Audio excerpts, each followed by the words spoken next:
Hi students, this is Dharmesh over here. Today we are going to learn only about your past studies. Let me recall your grammatical part. We are going to start with the English lecture of English grammar. English grammar, and we are going to learn only our past. Whatever you have studied in your previous classes, the basic concepts, whether you are aware or not, that only we are going to learn in this particular chapter. Particular lecture I mean by ये lecture में सिर्फ हम past studies like fifth में क्या पढ़ा था, whatever you studied in six seventh eighth, जो भी है वही हम पास्ट स्टडीज को we are going to take up in this particular lecture. पहली बात, मोस्ट ऑफ द स्टूडेंट्स जहाँ मिस्टेक करते हैं, let me make that part very basic से स्टार्ट कर रहा हूँ मैं, एकदम basic, starting with zero level. So सबसे पहली मिस्टेक जो बच्चे करते हैं वो है ग्रामर का spelling.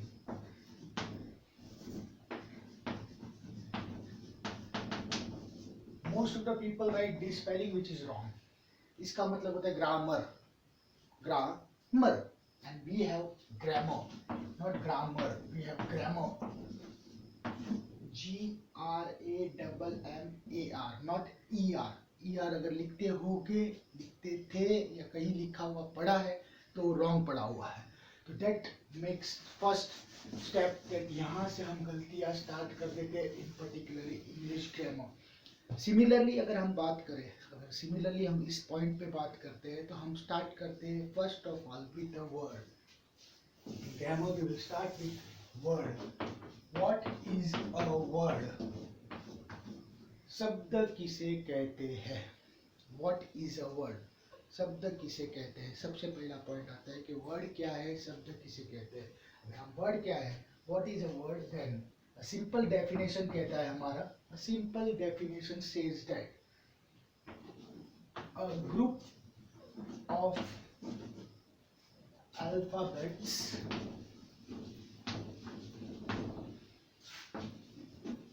which makes a sense या give meaning, which makes a sense या give meaning, a group of alphabet. Now अब आता है कि group of alphabet जिसका कोई मतलब हो. एक तो शब्दों का, अक्षरों का समूह जिसका कोई मतलब हो, then it is called as word. For example, अगर मैं लिख देता हूँ सिंपल सा वर्ड कोई भी ले लेता हूँ, DOOG डू, ये कोई वर्ड नहीं है. एक ग्रुप ऑफ अल्फाबेट जरूर है, ग्रुप है, पूरा समूह जरूर है, इट्स अ ग्रुप, पर इसका कोई मीनिंग नहीं बनता, then this is not a word. तब फिर ये वर्ड नहीं है, ये वर्ड नहीं है. तो इसको अगर वर्ड बनाना है तो we become something, we write it the good. तो ये एक वर्ड बन गया, ये एक वर्ड नहीं है. ये भी शब्दों का समूह ही है पर इसका मतलब नहीं है, इसलिए वो वर्ड नहीं है. नहीं, ये शब्दों का समूह है जिसका मतलब है, then this is called as word. So इसी तरह से सबसे पहले word we are going to learn word. Word, अब जब भी कोई वर्ड बनाते हैं, मीनिंगफुल वर्ड, मैं वापिस बोल दूं कि whenever we are making a meaningful word, then we need something called as, a word is divided into, word can be formed, मतलब एक सिंगल वर्ड फॉर्म होता है दो पार्ट से, वॉवल्स एंड कॉन्सोनेंट्स से.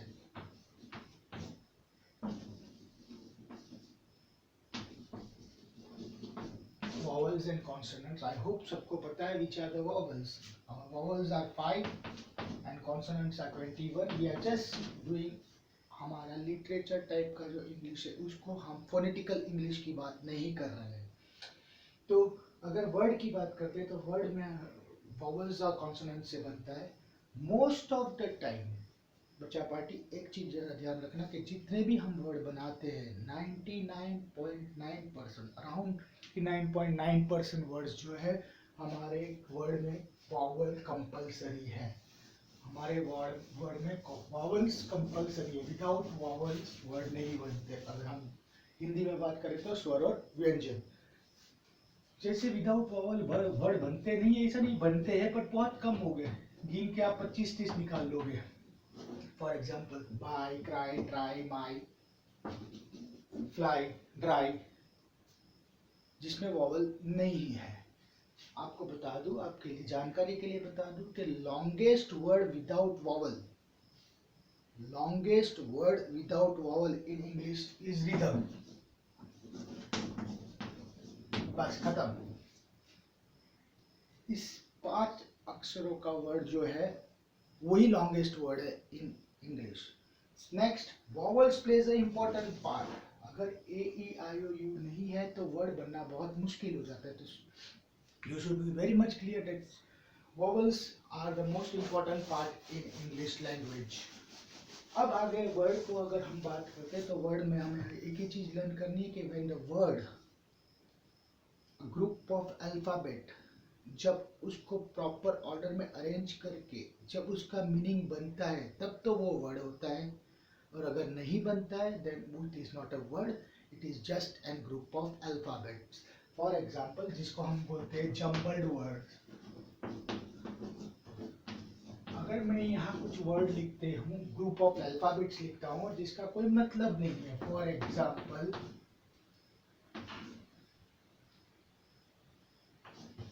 ये मैंने लिख दिया WEOPLP। अब इसका कोई मतलब नहीं है, ये ग्रुप ऑफ तो है जरूर, 120% ये ग्रुप है, पर इसका कोई मतलब नहीं है, तो ये वर्ड नहीं है। जब क्यों, कब वर्ड बनेगा, when it will become a word, जब इसको अरेंज करेंगे हम और इसको अरेंज करके इसको सही ढंग से लेके आएंगे, then it becomes word, PEOPLE, people, then it is a word। Similarly अगर मैं कोई वर्ड ले लेता हूँ ALCSS, try to make it, बन जाएगा। काफी टाइम बच्चे लोग अपने आप फटाफट बना लेते हैं इजीली। है yes, 100% you are right, it is class. इसी तरह से आज का आपका जो असाइनमेंट होगा घर पे, होमवर्क जो होगा, it will based on jumble word. Before jumble word, jumble sentence जो पार्ट होगा that we will going to I will give you in the assignment. But एक चीज जरा ध्यान रखना कि वर्ड कुछ भी नहीं बनाना, उसका मतलब होना चाहिए। बहुत बार बच्चे कुछ भी वर्ड बना लेते हैं और उसको बोलते हैं कि सर ये तो मेरे हिसाब से सही है, उसका डिक्शनरी में मीनिंग होना जरूरी है। You should have a meaning और एक कॉन्क्रीट मीनिंग, अपना खुद का मीनिंग नहीं बनाना। तो बहुत बार हम यूज करते हैं इंग्लिश, इंग्लिश एक कोई वर्ड नहीं है, पर इसका मीनिंग है कि भाई हिंदी और इंग्लिश मिक्स कर दिया तो इंग्लिश बन गया। तो इन दैट सेंस वर्ड जो होता है उसका कोई प्योरली डिक्शनरी मीनिंग हो, that will become a word. तो this was the first part कि what is a word.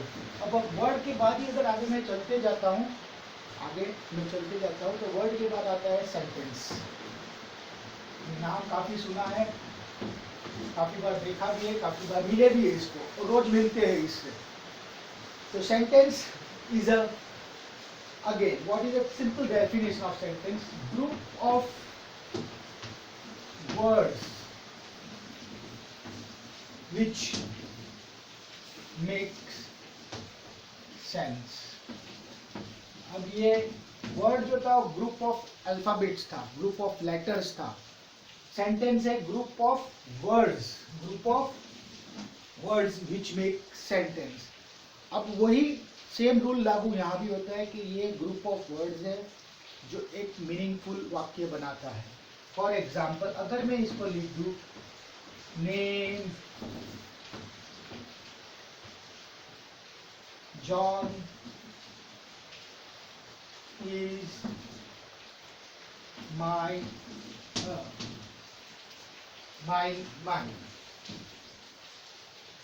Name John is my,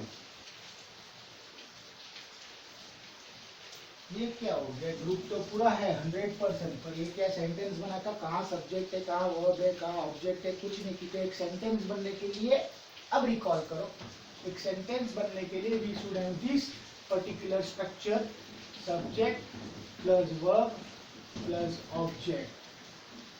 ये तीन चीज एक लाइन में चलनी चाहिए, तब जाके वो इंग्लिश में सेंटेंस बनता है। हिंदी में उल्टा होता है, हिंदी में सब्जेक्ट वर्ब ऑब्जेक्ट और वर्ब लास्ट में जाता है हिंदी वाक्यों में। इंग्लिश वाक्यों में सब्जेक्ट के बाद वर्ब आता है। तो that we will do afterwards. तो पहले ये मुझे बता दो कि अगर ये मैं सेंटेंस बोला नेम जॉन इज माई, तो वाक्य बना इसका कोई मतलब भी नहीं बना, वाक्य तो नहीं बना, कोई मतलब भी नहीं बना, then this is not a sentence. अगर इसको मैं चेंज करके रीऑर्डर में लिखता हूँ, सेंटेंस रीऑर्डरिंग, तो ये आ जाता है माय नेम इज जॉन। कुछ लोग इसको मॉडिफाई करके भी लिख सकते हैं, जॉन इज माय नेम।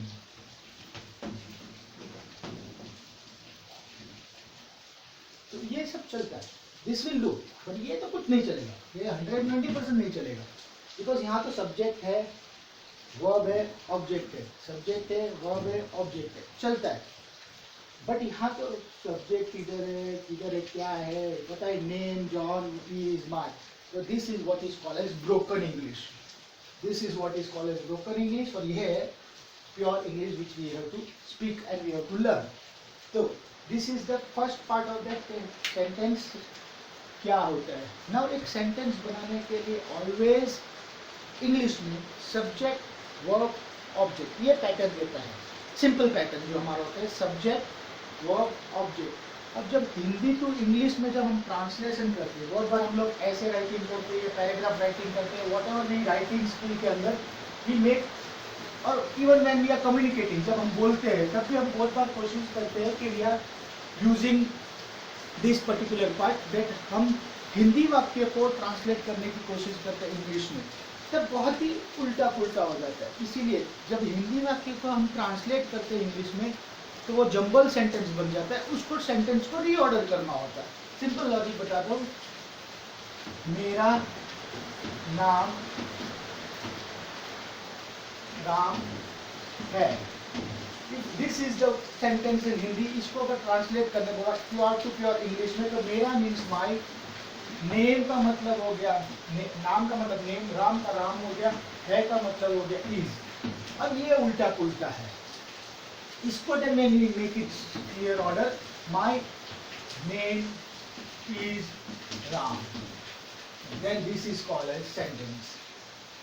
जब भी ट्रांसलेशन करते हैं तो बहुत बार ऑलवेज ट्रांसलेशन जंबल में होता है, और क्योंकि आप हिंदी में वर्ब हमेशा लास्ट में जाता है, जबकि इंग्लिश में वर्ब हमेशा पहले आता है, ऑब्जेक्ट से पहले या सब्जेक्ट के बाद में। बात उल्टी पुल्टी कुछ भी कर लो, ऑब्जेक्ट से पहले या सब्जेक्ट के बाद में। तो this is the main part we are going to focus, क्योंकि जंबल सेंटेंस भी एक टॉपिक है जो 10th लेवल तक आता है। 9th and 10th के ग्रामर में भी jumble sentence, I am telling the board classes में भी जंबल सेंटेंस एक 4 मार्क्स का टॉपिक रहता है 10th लेवल तक। तो ये भी एक इम्पॉर्टेंट टॉपिक है जो जिसकी notes I am going to send you, in the sense जिसकी एग्जाम्पल बता देते हैं। फॉर एग्जाम्पल अभी रोज का सेंटेंस ले भी लो, कोई प्रॉब्लम नहीं आती है, जो हम नॉर्मली बात करेंगे। तो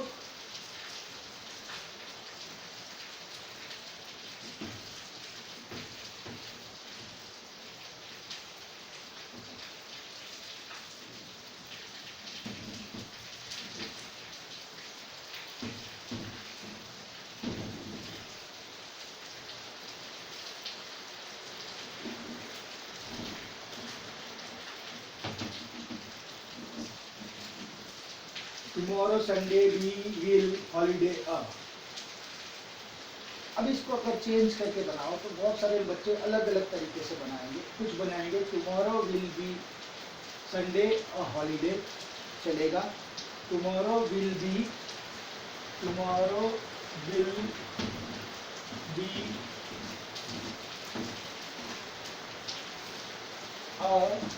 holiday, tomorrow will be Sunday, sorry, tomorrow will be Sunday और holiday चलता है।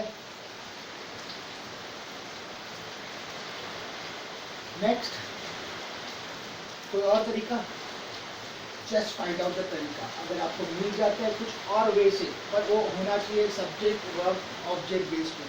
आई am giving this task just to increase your efficiency. अब एफिशिएंसी इंक्रीज कर लो कि ट्राई टू मेकअप, और कोई तरीका बन सकता है। मैंने एक बना दिया, टुमारो विल बी संडे और हॉलीडे। नेक्स्ट कोई दूसरा स्ट्रक्चर में बना सकता है, पर ये फॉर्म होना चाहिए सब्जेक्ट वर्ब ऑब्जेक्ट के फॉर्म में, और it should be a meaningful sentence. So this is simple task which you can do very well.